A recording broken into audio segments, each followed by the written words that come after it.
Thank you, Jess. Hello and welcome, everyone. I think, as Jess said, we're ready to get things rolling here. My name is Devin Rang, Vice President of Business Development here at SpinUtech, and I'll be moderating today's webinar.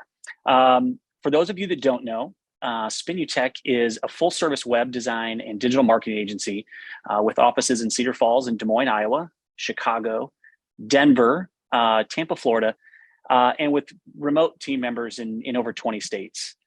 Our crew of more than 160 team members helps clients build unique customer experiences to grow traffic, convert leads, and track their entire marketing funnel in one spot. So whether you're already a partner of ours or today we're meeting for the first time, we hope that you learned something, and we look forward to continuing the conversation beyond today's discussion. All right, now that we've got some of the general housekeeping out of the way, let's jump right in. Today, you're going to hear from two of our subject matter experts, share some insights and impacts related to the quickly approaching transition from Google's Universal Analytics platform to GA4. As you'll learn, GA4 is focused on cross-channel data and designed to support the ongoing uncertainties around data privacy. It's rolling out at the same time as Google's new enhanced conversions for web and for leads, two Google Ads tracking features designed to improve conversion measurement and qualify and optimize your paid media efforts. Confused yet? Yes. All right. Me too. Cool. Let's move on.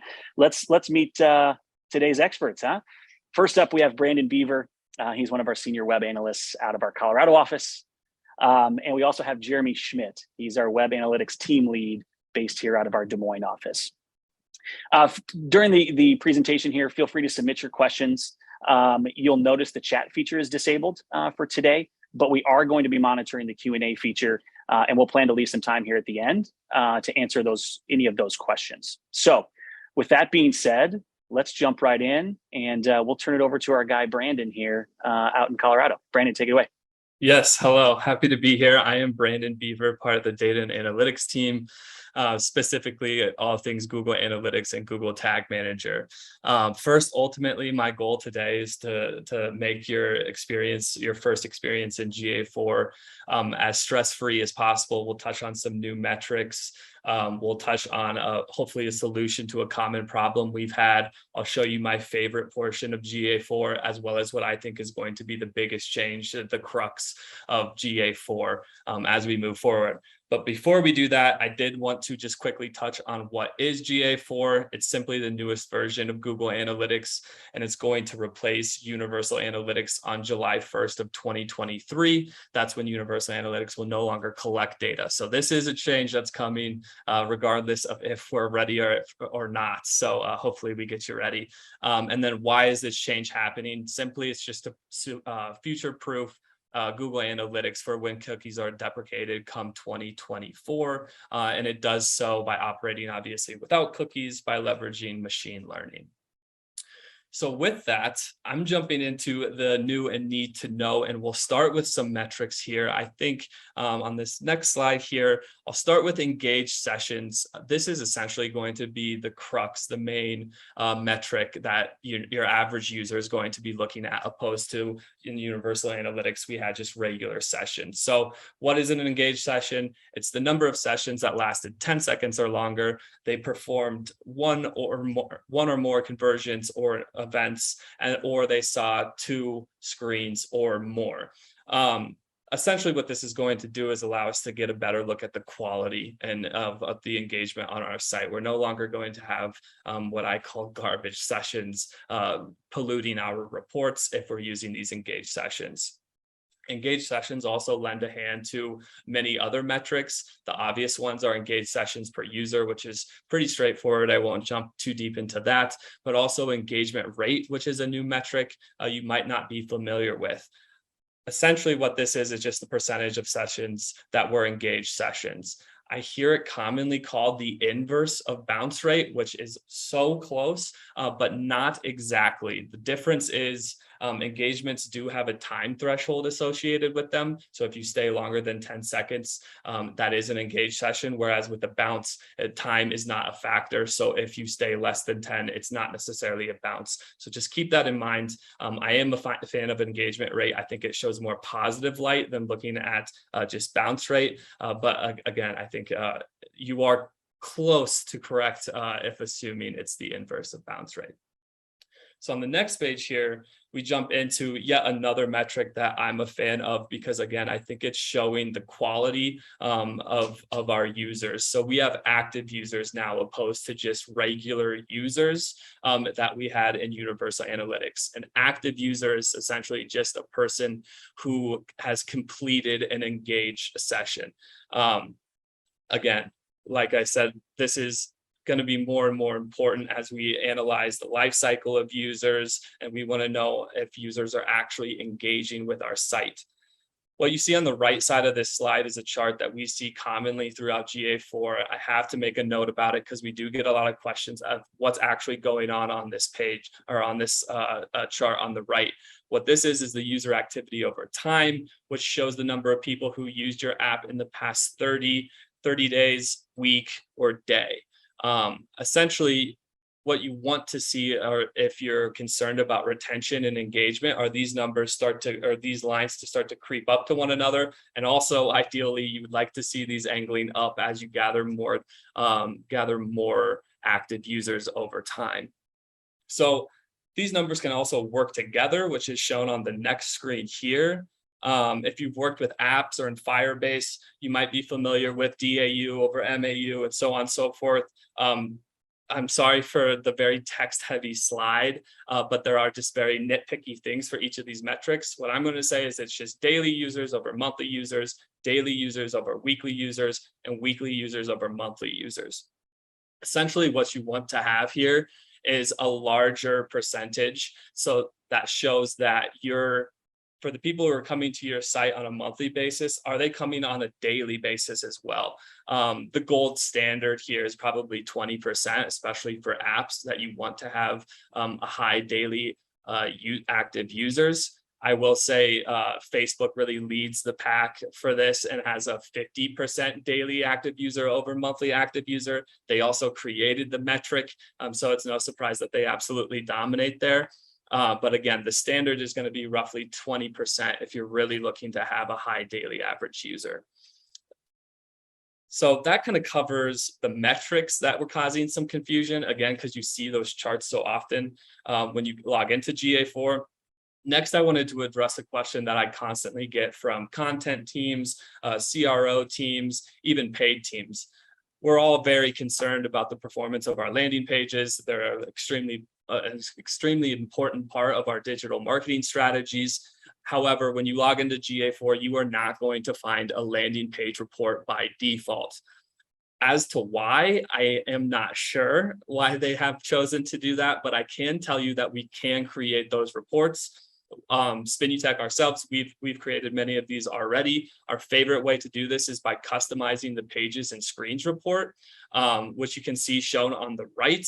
Essentially, you just edit this report, and then you can toggle between different dimensions and metrics. In this case, what we're doing is setting the dimension to landing page and setting that to default, while we can pull in all the different metrics that really fit our business and digital marketing objectives to then pull into this report. So that is a large benefit, where I think in Universal Analytics, there's a lot of data overload. There's a lot of different columns that we're not using. One of the benefits to creating a custom report like this is we can really tailor this to your specific needs. So you're only looking at what you want to see, and that directly correlate to your business objectives.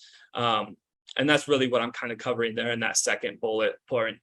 You can add in your engaged sessions, your engagement rate, revenue metrics, conversions, all of that good stuff can be tailored specifically to you. I did have one more note on the next slide here that pertains to landing page reports. So the reason I said customizing the pages and screens report is my personal favorite is because then that allows us to add this into the left side nav, which is going to be extremely helpful for if you have multiple users logging into GA4. There are ways to create this landing page similar to page report, similar to custom reports in Universal Analytics. You could go into the Explorer, create a table, and basically reiterate this report there. The problem there is you're going to have to share that report with all your other users in order for them to see that report.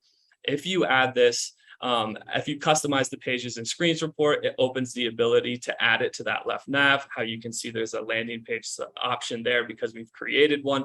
And now any user that logs into GA4 can ultimately see that landing page report, access it quickly and do their analysis. I also, just last note here, this doesn't only pertain to landing page reports. I do think it's a cool feature that you can modify that left-hand nav. So if there's other reports that are specific to your business or digital marketing needs, we can absolutely create those and make them easily accessible in that left-hand nav.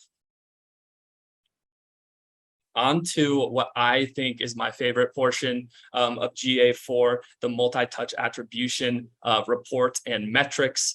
So some of you might be familiar with the multi-attribution report that came in the Universal Analytics platform. There are some new cool features in GA4.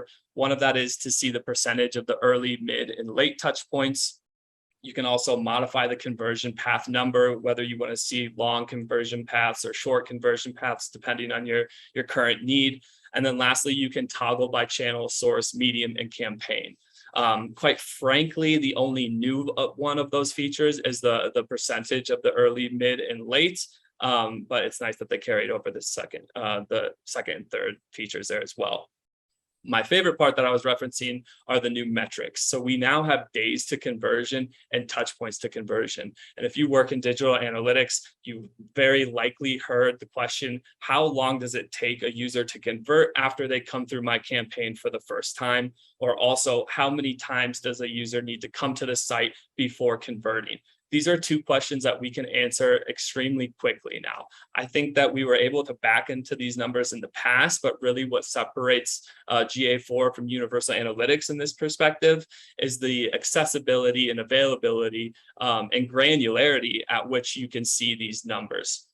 My favorite example here is if you're launching a new product and campaign and you know that the users are not going to be familiar enough with this new product to convert on the very first session. So let's not gauge the performance of this brand new campaign or product based on the last click attribution model of conversions, because again, they're likely not going to convert immediately, but now we can see they did hit our campaign and they did later convert. And now we understand how long that window is. So next time you launch a new campaign and new product and you realize, well, it took 10 days for that person to later on convert and really adjust to that new product before converting, that tells you you need at least 10 days before you pull the plug on anything or do any deep analysis into whether a middle funnel campaign has performed well. Jumping on to the last slide for GA4 that we have is one that I think is the crux and biggest difference between the two platforms. So if you're familiar with Universal Analytics, you should be familiar with the category action and label. If you're familiar with category action and label, you know how messy these things can be. For one event, you might be sending in the make under category, and then on a different event it's the form ID, and on another event it's the file name, and it's all different. So if you look at categories, it's kind of a mess. It's a hodgepodge of a lot of different values. What we can do now that category action and label are being put to rest are set up parameters for specific values. So I just thought of a quick example here. Imagine you are, or someone's coming to your site and requesting a quote on a particular vehicle. In this case, you could make a parameter called make and a parameter called model and pull in the corresponding values. So it's extremely clear that someone filled out a request a quote for this make and this model of a car. Now you also have an event on your site called a contact us form. That contact us form does not need to have a make and model associated with it because it's not part of the event, but you might need to have the store ID and the form type and form ID all pulling in with that event, opposed to having to push those through category action label. They themselves also get their own parameters.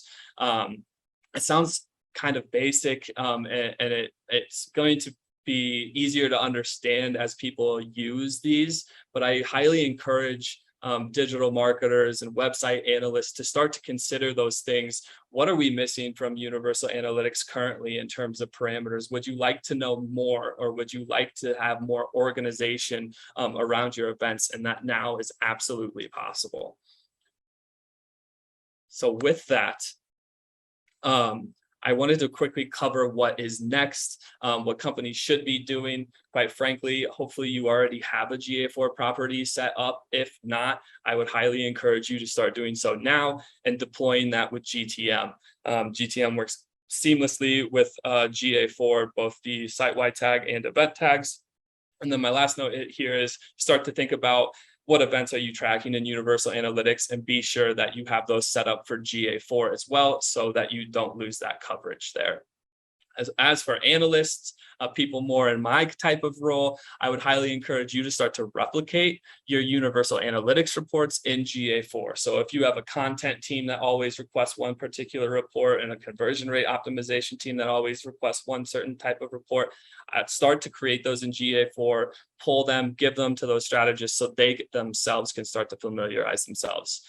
For the analysts themselves, familiarize yourself with the UI. If you don't have a universal or a GA4 account yet set up, you can use Google's example, which we have linked here. It's connected to the Google merchandising store, and honestly, just like the gold standard in terms of setups. So I highly encourage you to check that out if you don't have a GA4 property of your own. Just to kind of wrap this up, a quick transition here. Again, the big thing, main reason this is all happening is because of the changes in privacy and cookies. And with that comes some other changes, not just to universal analytics, but also to the way that we tag and track conversions, which is why my team leader, Jeremy, is going to cover enhanced conversions, which should be a decent solution to tracking and tagging without cookies. Awesome. Thank you, Brandon. Really good info there. Thanks for sharing. Hey, everybody. My name is Jeremy Schmidt. As Brandon mentioned, I'm the team lead here for web analytics at SpinuTech. Excited to be with you all today to share some updates around Google Enhanced Conversion. So if we go to the next slide here, you'll see basically when I'm referring to Google Enhanced Conversion products, you're probably thinking, okay, what is he talking about? Why are they important? What's the purpose of releasing them? A couple core reasons for this. As I think we all know, it's becoming increasingly more difficult for us to measure the user journey once a user arrives to a website. You know, we're facing data privacy regulations. There's cookies changing on browsers. Users have more control over their data than ever. So all of these elements are just different roadblocks that kind of put gaps into that full user journey. A second core reason for enhanced conversion products as a whole is just Google is trying to help advertisers understand the overall quality versus quantity of their leads. So of course, we all want the highest number of conversions that we can get when we're running Google ad advertisements, but it's also important for advertisers to understand the actual quality of those conversions. So are those conversions resulting in marketing qualified leads? Are they resulting in sales qualified leads? Are they ultimately resulting in a closed won deal? So if we look at the left-hand side of the screen here, we're referring to enhanced conversions for web. So really at the core, what that means is we're trying to find a way to assist for measurement when cookies are not available. So we'll get deeper in terms of how this works later in the deck here. But really what we're trying to do is help leverage the data that Google has on hand to paint that full picture for advertisers. As we know, the better measurement we have, that therefore we can do better bidding inside the ad platform because we have a full picture of exactly how many conversions are coming in as a result of our ads. On the right-hand side of my screen here, as I mentioned, this is an enhanced conversion for leads. So this is really helping advertisers understand the quality versus quantity conversation. So we're going to be bringing offline data back into Google Ads from a CRM, if you will. So the goal here on this side is really to optimize towards the quality of the leads versus maybe just the overall quantity of the leads. When you think about that, you can think of website forms versus SQLs versus closed won deals. So on the next slide here, what's the difference? What product is right for me? Or are they both right for me? So enhanced conversions for web, I would recommend to anyone that's running Google Ads. This is only going to supplement and align you with the best practices Google is recommending right now. Yes, cookies are available with Chrome until 2024. They actually just announced they pushed that back. It was 2023. They have pushed that back to the end of 2024. But again, this does provide time to put some of these supplementary measuring tactics in place. So when we get to that point, you're in a good spot. So again, if we look at the left-hand side of the screen here, enhanced conversions for web, that's really going to be relevant for anybody running Google Ads, right? You're going to want to track those KPIs when somebody comes to your website, such as the contact form, request demo, or any other main KPI you have on your site. The overall goal, just to improve the overall quality and the quantity of your conversions. If we think about how they're doing it, I have a slide here that'll do a bit better with this visualization of this. But essentially what's happening is when that conversion takes place on your site, in addition to sending that action back to Google Ads, you're actually going to be sending a user hash data piece that will actually coincide with that tag that Google is then able to capture and align that with their data. And again, we'll get into that here in a second. On the right-hand side of my screen, enhanced conversions for leads. Again, this is more for advertisers looking to understand the quality of the lead. Example, somebody converts on the website, goes to the CRM and assigned to the sales team. Once they're assigned to the sales team, what does that offline qualification process look like, right? Does that lead become unqualified? Does that lead go to a qualification state that ultimately leads to a closed won deal? In that instance, we are able to take that data in a secure way and bring that into Google Ads and match that against the conversions that took place. So therefore, back to my comments earlier, you're really painting this picture where now you're able to optimize towards those conversions that are ultimately driving sales versus maybe just ultimately just converting on the site and maybe not progressing deeper. Next slide here. If I revert back to enhanced conversions for web, why are they important? I kind of alluded to this at the beginning of the presentation, but it is becoming increasingly more difficult to paint that user journey. We got data privacy regulations, users have more control of their data, and overall cookies are just going to be deprecated. As I mentioned, fortunately with Chrome, that's going back to 2024. But even beyond the cookie, when we do hit the cookieless world, there's never going to be a silver bullet to replace cookies. We're going to have to rely on these alternative methods that are being released, such as enhanced conversions for web, and bring all these supplementary practices together to help paint that full journey. So let's move to the next slide here, and we'll get away from less of me kind of going through these slides here and painting more of a visual for you.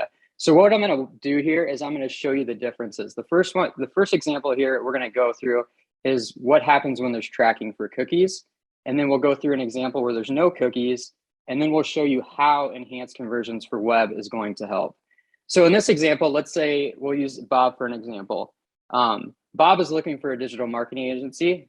He opens his browser, he's signed into Chrome, searches digital marketing companies near me. In this example, I'm going to use SpenUtech, obviously, as we come up as a paid search result. He clicks on the SpenUtech paid search ad, and he goes to the website. When he hits the SpenUtech website, basically what's happening today with the cookie world is a click ID is being placed client-side on the user browser, and that's being stored. So let's say Bob takes 3 to 5, 8 days, think about it. He's uncertain, and then he comes back to SpenUtech, and then at that point, he converts. So in today's world, when Bob converts, basically what's happening is that click ID is going to get matched with the Bob's activity as a result of that Google Ads campaign, and that's going to be attributed accordingly inside of Google Ads. So a process that a lot of us as advertisers are familiar with today using cookies. So if we go to the next slide here, I'm not going to go through each of these steps individually because it's the same process, but you'll see kind of in the lower right corner or side there where it changes, right? So when we go from the paid search ad to the SpenUtech website, that click ID is not going to be available because cookies are not available. So therefore, regardless if Bob converts today or in 6, 8, 10 days, when that conversion is reported, there's going to be nothing to match it back with inside Google Ads. Therefore, that conversion becomes a way that we're not able to attribute it. So what is Google going to do about this, and what are they helping advertisers with? If we go to the next slide, we'll focus on 2 main elements here. So this is what enhanced conversions for web can do.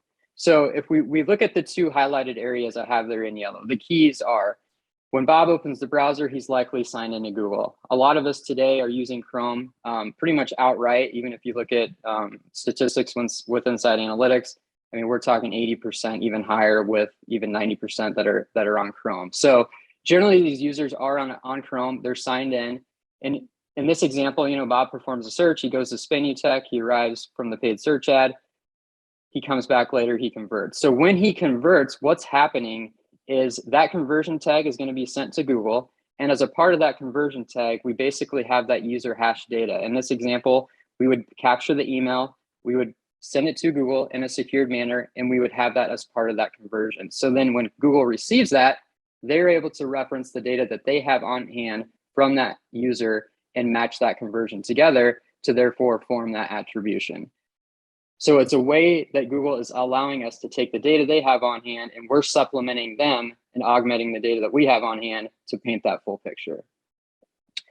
So on the next slide here, I'm not going to go into deep details on how this works. I know we're getting close on time here, but again, we're just trying to find ways to augment that first party data. So it's getting the data sent back to Google in a secure way and matching that with the data that they have. And that's essentially done at the conversion tag, which I have there on the right-hand side of my screen. If those of you that are familiar with Google Tag Manager, that's the area where you would be defining those variables and pushing them through at the time of conversion to create this enhanced conversion for web process. So my last slide here, before I transition it back to Devin, is just going through enhanced conversion for leads. I kind of alluded to this as well when I kicked it off. So both measurement practices are great to put into place, but they are going to differ in terms of what you want. As I mentioned, enhanced conversions for web is really going to be relying on the tagging, tracking, and overall structure of your site setup, whereas enhanced conversions for leads is going to be relying on that backend CRM infrastructure and once they go through the sales cycle.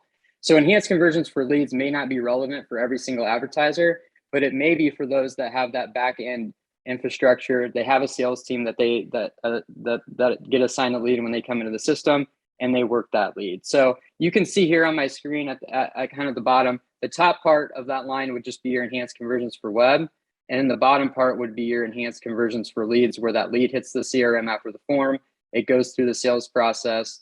And then let's say, okay, that lead resulted in a closed won deal. We can take that data, we can bring it back into Google Ads and form that full picture closed loop reporting, if you will. So an example of that could be what you see on the right there, where you're really able to see by campaign, by account, however you want to break it down. We spent this much money, we got this many conversions. However, those conversions resulted in this many SQLs or closed won deals, and then you're really able to break down that ROAS depending on what you're trying to accomplish with your digital marketing initiatives. So I know I kind of picked the pace up there. I know I went fast on hitting both these topics, but the main thing here to know is obviously we're here to help around any of these subjects. And also keep in mind, we're simply talking about in Google enhanced conversion products. We'll likely see more of these products adapt some of these measurement practices moving forward, specifically with the cookieless future. And I know even we have an upcoming webinar around that. So with that, thanks again for your time, and I'll pass it back to Devin for some Q&A. Thank you, Jeremy, Brandon, appreciate you guys. In the interest of time, just want to make a quick note here before we dive into some questions. For those of you that do have to drop or have a hard stop, you'll actually receive a recording of this. So for those of you that can stick around, we'll jump into a few questions here, but just wanted to make sure that you guys knew if you had to jump, you'll actually get a recording of this and you can kind of take a look at some of these questions that are being asked here at the end. So with that, let's jump in. First question from our audience here. Does GA4 have better / more focused filtering for bots to ensure more accurate user activity? Yeah, I can jump in there. So in terms of better, I'm not sure if I would say better, but we can say automatically. GA4 is better equipped to automatically exclude any of that bot or spam traffic. I should say known bot or spam traffic. So it does do a better job of doing that automatically. And then you can also make filters within the streams to enhance that filtering as well. Okay, great. Let's jump into the next one here. Do you recommend mimicking views in the previous UA over in GA4 in a particular way?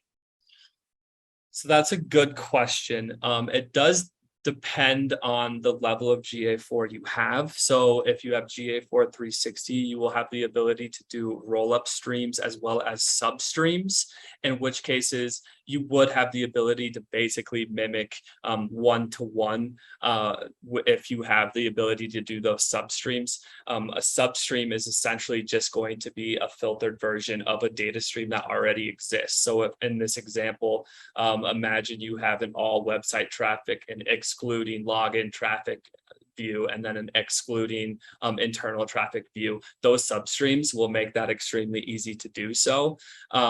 You might find more difficulty in creating one-to-one matches between your data streams and your views in Universal Analytics if you don't have that 360 accessibility, in which case I do think that each case should be treated differently. And yeah, that's all I'll say without, knowing the specifics of a particular account. Don't want to put your foot in your mouth. I see how it is. Okay. Exactly. Okay, so we've got another one here real quick. How will moving to GA4 impact paid media campaigns and the metrics used for them, including micro conversions? Yes. So I'll start with the micro conversions first. The notes that we made around surrounding parameters, I think, will be huge in terms of analyzing those micro conversions. The reason I say that is because now we do have so many more data points and parameters associated with those events. So now, instead of just being limited to those category, action, and label, we can know so much more about what those micro conversions are, who they were completed by, things of that nature. So with that insight, comes better analysis. The other portion of that, I believe, was how it will affect paid media campaigns. For selfishly, I am excited about that time to conversion and touch point to conversion. I know for myself and SpinUtech, one of the focal points for this coming year is going to be better analyzing high and middle funnel campaigns, and GA4 is much more equipped to do that analysis. So happy about that. And then the last thing that I've been working on with other paid media strategists is creating better segments and audiences. The big difference in GA4 compared to Universal Analytics is the fact that you can create audiences and segments based off of sequential events. I know we talk all the time about top down, top, middle, and lower funnel. We're basically going to be able to target those supremely primed prospects that completed certain steps in a particular order. So if they watched, if they came through a social ad first, and then they watched a video, and then they downloaded a white paper, they are following the exact path that we want them to follow. And so that immediately qualifies them as an extremely well-primed client or a prospect that we can target. And so that's something we're definitely going to utilize, opposed to just having those segments in having those audiences in Universal Analytics, which you can complete them in any order. And I'm sorry, I know this is a long answer, but there's one more portion of that. You can now make audiences based off of events, opposed to just page views and goals. So that is another added layer that you can bring to your audiences as well. Perfect. Thank you. Okay. Yeah. One more question, Jeremy. I think we'll let Brandon shut it down and give you a chance here. So obviously today's webinar is really focused on Chrome. A couple of questions have come in just about different browsers, and then additionally, I know you made a comment about being logged in while utilizing Chrome. So could you speak to maybe what some of that would look like on a different browser, or not being logged in, or maybe some of those things? Maybe speak to those questions. Yeah, for sure. Yep. And I did see those few questions around the other browsers. In regards to what I'm referencing today about the enhanced conversion products, that would only be applicable to obviously Chrome. And to the question about being logged in, you would need to be logged in. However, there are instances where you could potentially not be logged in and then log in, and then it can supplement that data retroactively. It's all going to depending on what that process looks like, but that is an option as well. But just keep in mind on that note, whether they're, we're talking Firefox or, all the other browsers out there, keep in mind, this is Google's first run at, if you will, the supplementary tracking. And with that, having that little buffer now that they have until 2024, that's going to be equally important. So I would not be surprised, as I kind of mentioned as we closed out, we're going to find and see additional tracking methods to supplement what's out there today. So great questions, though.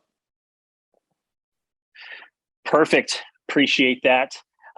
Okay, in the interest of time and giving people some time back in their day here, one of the things we wanted to kind of end on is, if we didn't get to your question or you have other questions, feel free to submit those to you. Brandon, Jeremy, the team would be happy to jump in and get you some more in-depth answers if needed. You can submit those at webinar@spinutech.com. That'll go to a series of team members. It'll get you responded. Next on the list, post attendance today, you will receive a link to a live recording of today's webinar. So that way, if you missed anything or you want to go back and re-reference something, you'll have access to this recording. Additionally, we're going to include our Mastering Metrics and Reporting in Google Analytics 4 guide. So takes a little bit deeper dive into some of the topics we could only kind of cover at a high level today. So we look forward to sharing that and seeing your guys' feedback on that. Last on the list here is our next webinar is coming up at the end of September 28th. Again, that'll be led by a couple of our conversion rate optimization experts, where they'll explore how you could be leaving money on the table by not testing your way into improved conversion actions, both organic and those driven by your paid media efforts. So really kind of ties into some of the things we talked about today, and I think will be equally entertaining as our two gentlemen led us through today. So we appreciate your time. On behalf of everybody at SpinUtech, we look forward to continuing the conversation. Have a great rest of the week and have a safe holiday weekend. Take care.